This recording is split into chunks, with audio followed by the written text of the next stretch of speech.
कभी तो मिठाई मिठाई रहती है, कभी वो प्रसाद बन जाती है, और जब प्रसाद बन जाती है तो 90% मुसलमान उसे खाता नहीं है। बड़ा जो षड्यंत्र का चक्कर जो चल रहा है ना बीजेपी की तरफ से जो आ रहा है कि इनको हिंदू राष्ट्र बनाना, तो उसमें मुसलमानों को किसी भी तरह से तकलीफ पहुंचाना, फिर भी नहीं बोलना चाहिए रिजवान साहब को इस तरह की बात। संविधान पढ़ा नहीं, आर्टिकल 17 पढ़ा नहीं रिजवान साहब। भाई जब 5 क्विंटल मिठाई बनती है और थोड़ा सा भोग भगवान को चढ़ा दिया जाता है, तो किसी हिंदू के हाथ से वारिस पठान वो मिठाई नहीं खाता है।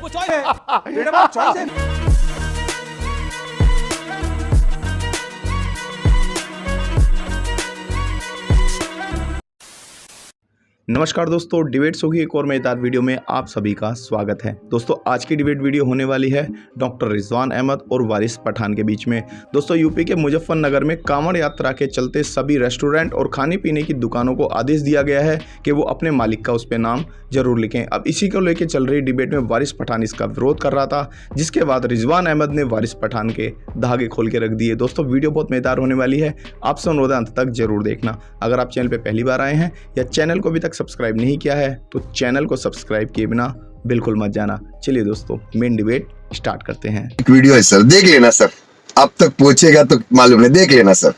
तो मुसलमानों के प्रति जो नफरत फैलाने का जो कार्यक्रम शुरू हुआ है ना बीजेपी का, ये रुकता नहीं। अभी हमने देखा कि ये तो सिर्फ एक चीज है, चलो कावड़िया वहां से जा रहे थे, वहां पे नाम से क्या होगा, कोई मुन्ना चाय वाला लिख दिया, किसने पप्पू दूध वाला लिख दिया, तो कैसे पहचान होगा कि मुसलमान है या नॉन मुस्लिम है? क्या वहां पे अब आधार कार्ड वोटिंग कार्ड भी चिटकाना पड़ेगा क्या दुकान के बाहर?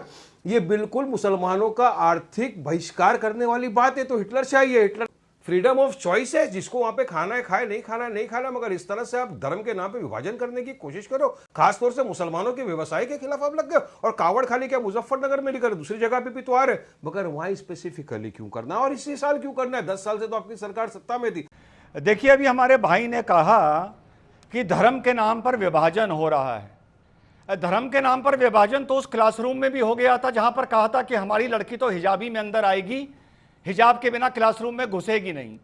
विभाजन तो क्लासरूम में धर्म के नाम पर हो गया था। पहली चीज, विभाजन की जहां तक बात है, और खान पान का कभी कोई मजहब नहीं होता, खाना खिलाने वाला पानी पिलाने वाले का भी कभी मजहब नहीं होता। ये सिर्फ सावन के महीने के लिए एक एहतियात है।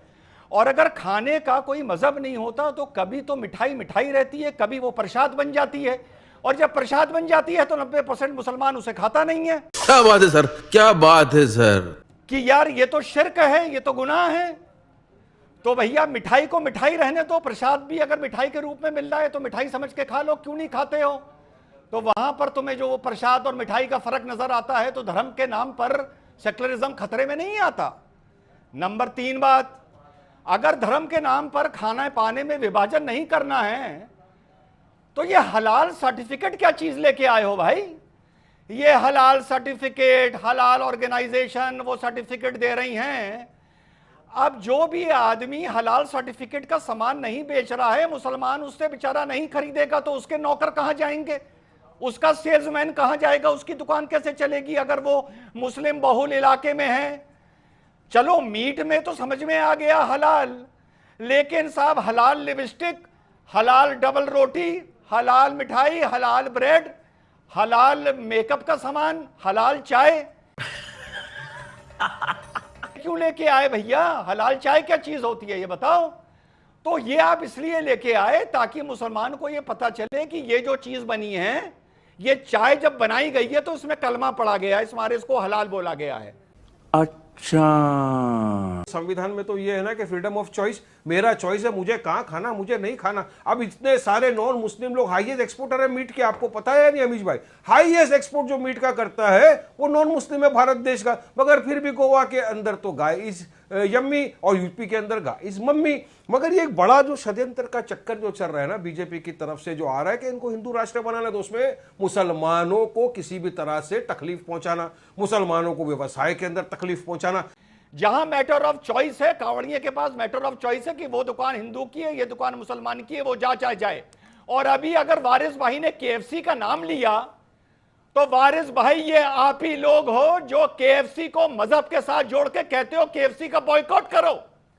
आप कहते हो केएफसी और पेप्सी का बॉयकॉट करो। क्या पेप्सी और केएफसी का कोई मजहब होता है?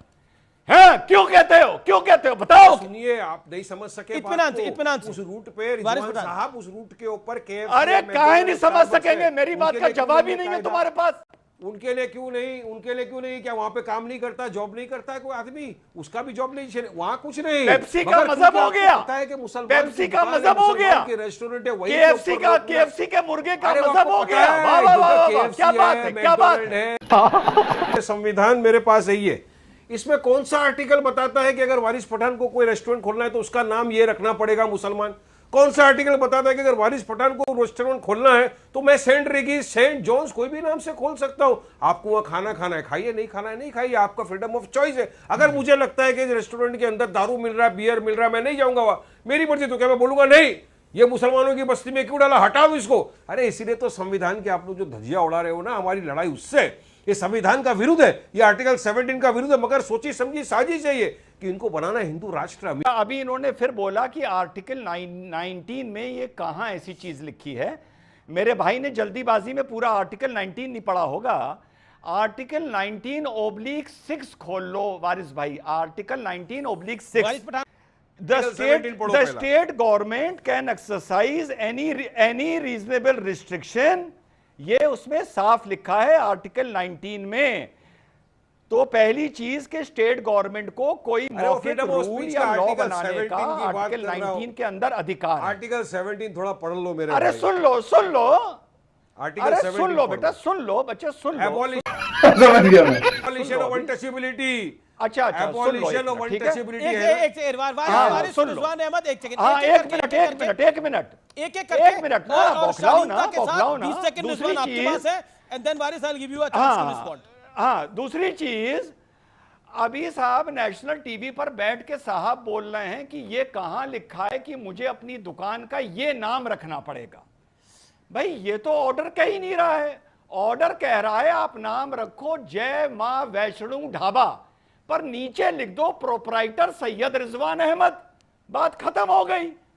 तुमसे ये कौन कह रहा है कि ढाबे का नाम क्या होना चाहिए? गलत बात ना फैलाओ नेशनल टीवी पर बैठकर। वो कह रहा है कि नाम तुम रखो जय राधे राधे रेस्टोरेंट, जय श्री राम रेस्टोरेंट, नीचे लिख दो प्रोपराइटर वारिस पठान। कानून को पहले समझो कि सरकार क्या बोल रही है। ऐसे नेशनल टीवी पर आके ना बैठ जाया करो भाई। अच्छा, समझ गए सरकार क्या बोल रही है? हाँ, सुनिए रिजवान अभी शांत, इन्होंने हमको रिजवान, कहा रिजवान, कि you made a- national TV बताओ, पे ये आए हैं। बताओ। अरे इनको संविधान ही नहीं मालूम है, आपने इनको बुला लिया नेशनल टीवी पे। रिजवान साहब हमारे दोस्त है, लेकिन फिर भी नहीं बोलना चाहिए रिजवान साहब को इस तरह की बात। संविधान पढ़ा नहीं, आर्टिकल 17 पढ़ा नहीं रिजवान साहब ने। मैं आर्टिकल 17 की बात कर रहा हूँ, एबोलिशन ऑफ अनटचेबिलिटी। क्या ये एक समुदाय के खिलाफ में नहीं है? क्या एक समुदाय को टारगेट नहीं किया जा रहा है? क्या आपको ये नाम रखना पड़ेगा? क्या हमारे हिंदू भाइयों के लिए है? मजा नहीं आ रहा है। हम करते हैं प्रबंध। अभी साहब ने मुझे अनटचेबिलिटी सिखाई कि ये अनटचेबिलिटी है। और वारिस भाई ये बताओ, जब 5 किलो मिठाई बनती है, संविधान की उसमें बात से की आप, 5 संविधान के क्विंटल, दायरे में उसमें रहकर से अपनी इतनी बात सी रखो। मिठाई भगवान को बताओ भोग मुझे चढ़ा दी जाती एबोलिशन ऑफ है। अनटचेबिलिटी क्या है? तो जब तुम, हाँ सुन लो ना, सुन लो, अब जवाब दे रहा हूं ना। तो जब 5 क्विंटल मिठाई बनती है, जवाब दो। उसमें से 50 एबोलिशन ग्राम, ऑफ अरे सुन लो ना, संविधान एक का वारिस, आर्टिकल सुन लो ना, बौखलाओ ना, सुन लो। अभी मजा आएगा ना भिड़ो। अमीश भाई जब 5 क्विंटल मिठाई बनती है और थोड़ा सा भोग भगवान को चढ़ा दिया जाता है, तो किसी हिंदू के हाथ से वारिस पठान वो मिठाई नहीं खाता है। वो चॉइस तो है, क्या ये भी अनटचेबिलिटी है क्या? वो तो चॉइस होगी।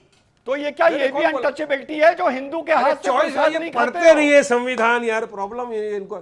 संविधान नहीं पढ़ते, मेरा चॉइस है, फ्रीडम ऑफ चॉइस है, फ्रीडम ये ऑफ चॉइस हो गई, ये चॉइस हो गई, ये चॉइस हो गई। वाह वाह वाह वाह।